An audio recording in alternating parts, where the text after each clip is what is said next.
국민노무사 1차 객관식 사회보험법 강의를 시작하도록 하겠습니다. 먼저 제1편 사회보장기본법. 사회보장기본법은 매년 3문제 정도가 출제되고 있는데 1장은 총칙, 2장은 사회보장 수거권, 3장은 사회보장 기본계획 및 사회보장위원회, 4장은 사회보장제도의 운영 등으로 구성되어 있는데 전체 부분에서 골고루 출제되기 때문에 전 범위에 걸쳐가지고 정리해 둘 필요가 있습니다. 먼저 1장 총칙 문제 1번 국가 및 지방자치단체의 책임하에 생활유지 능력이 있거나 생활이 어려운 국민의 제도생활을 보장하고 자립을 지원하는 정책을 지원하기 위한 법률과 관계 있는 것은, 이렇게 생활유지 능력이 없거나 생활이 어려운 국민이라는 말이 나오게 되면 이 법은 공공부조에 관한 법이다 라고 하는 것을 알 수 있게 되겠죠. 그래 본다면 우리 국민건강보험법과 국민연금법 같은 경우는 사회보험법의 하나이죠. 사회보험법이고, 다음에 국민기초노령연금법이라든가 모자보험법 같은 경우는 사회복지법의 하나입니다. 사회복지법이고, 그래 본다면 중에 우리 공공부조법에 속하는 것은 바로 4번이 되게 되겠죠. 그래서 사회보험법 같은 경우는 보험 방식에 의해서 모든 국민을 대상으로 하는 것이고, 모자보험법이라든가 기초노령연금법 같이 사회복지법 같은 경우는 전체 국민을 대상으로 해가지고 일정 수준 이상의 사회보장 혜택을 누리도록 하는 것이죠. 그래서 이렇게 생활 유지 능력이 없거나 생활이 어려운 국민, 즉 저소득층을 대상으로 하는 사회보장제도는 공공부조이고 바로 의료교과법이 거기에 해당되는 법이죠. 그래서 1번 문제 같은 경우는 우리 노무사 문제에 출제된 적은 없습니다.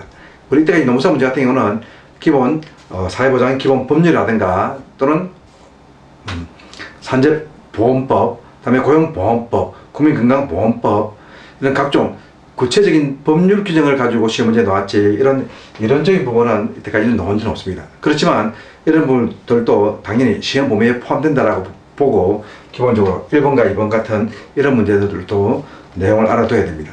즉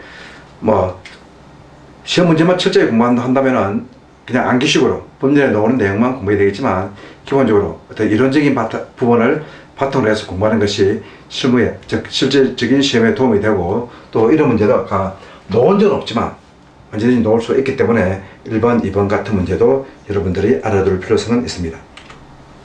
다음 2번 국민에게 발생하는 사회적 위험을 보험 방식으로 대처하는 것. 사회적 위험을 보험 방식이기 때문에 이거는 사회보장제도 가운데 사회보험법에 관한 내용이죠. 그래서 다음 중에서 사회보험법에 속하는 내용을 물어보는 내용입니다. 그러면 우리 사회보험법은 국민건강보험법과 국민연금법 두 가지 다 있죠. 그리고 산재보험법도 사회보험법이죠. 우리 기초노령연금법이라든가 국민기초생활보장법 같은 경우는 이거는 기초생활보장법이기 때문에 공공부조법이고, 기초노령연금법은 사회복지법에 속하게 됩니다. 그러면 이제 보험 방식으로 이해하는 것은 요 세 가지가 있지만 우리 사회보험도 크게 나눠가지고 건강을 보장하는 사회보험이 있고 소득을 보장하는 사회보험이 있죠. 즉 우리 시험 범위에 포함되는 4가지의 사회보험 가운데서 국민건강보험과 산재보험법은 건강과 관계된 건강보장법이고, 국민연금법과 다음에 고용보험법이 소득을 보장하는 소득보장법이죠. 따라서 사회적 위험을 보험방식으로 하는 것은 사회보험법이지만 이 중에 소득보장에 관한 것은 국민연금법, 다음에 고용보험법입니다. 따라서 이번 같은 경우는 3번이 답이 되겠죠.